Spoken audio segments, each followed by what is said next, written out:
What if I told you there was one exercise that can change your desensitizing game completely? That's what we're going to be talking about today.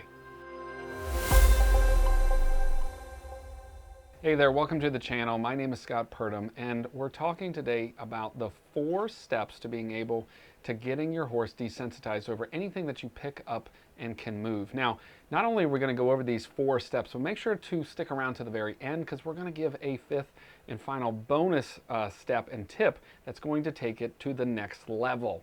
Now, when you're desensitizing your horse, what we really want to make sure that we do is we want to do it in a calm and effective way. It's really important that we try not to give our horses panic attacks during the process. We want to make this as relaxed as possible. I see there to be no reason to give our horses ulcers if we don't need to.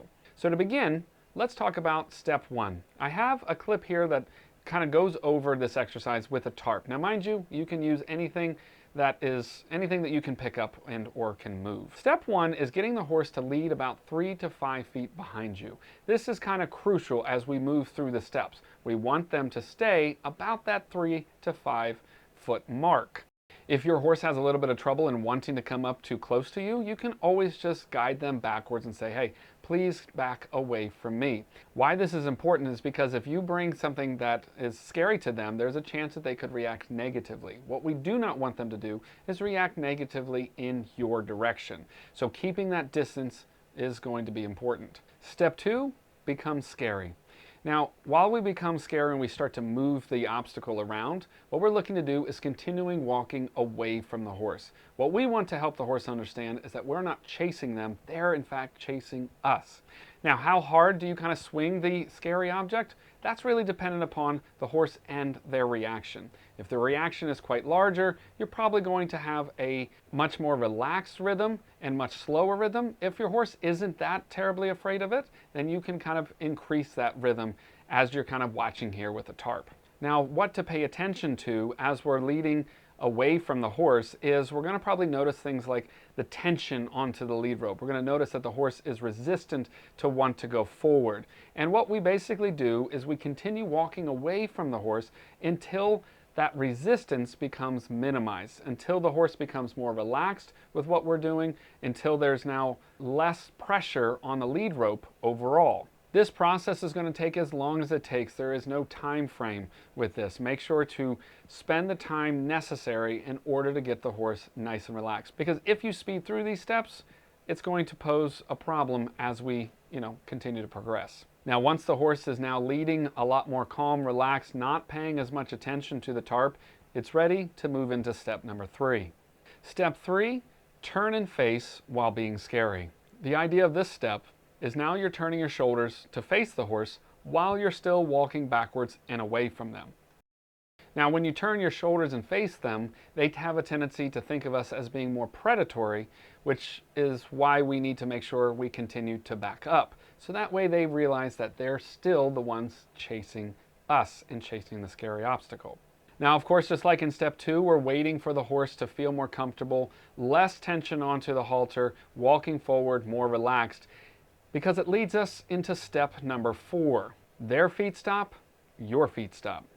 As they become more and more relaxed, you're going to find your horses wanting to come to a complete stop in a relaxed manner. There is a difference between the horse wanting to stop because they are afraid, and there's a difference between that and when they are wanting to relax. So being able to read for that, when the horse relaxes and wants to stop, your feet stop moving as well. But that doesn't mean that you stop the rhythm of the movement of whatever is that you have that's being scary. After a few seconds of you standing there and moving the tarp, you're going to go ahead and stop, relax, and now you've completed all 4 steps. Now, you should be able to start at step 4 from this point forward. You should be able to stand there in front, moving the tarp or moving the obstacle, and the horse should stand still. If the horse does not stand still, it's very simple to go back to step number 3, get the horse to come up to you while you're walking backwards, and then eventually they will want to stop and you stop along with them. It's that simple. Now, it doesn't mean that your horse will be perfect every single time, but this is a much faster way to get them to a place of comfort and relaxation without having that panic attack.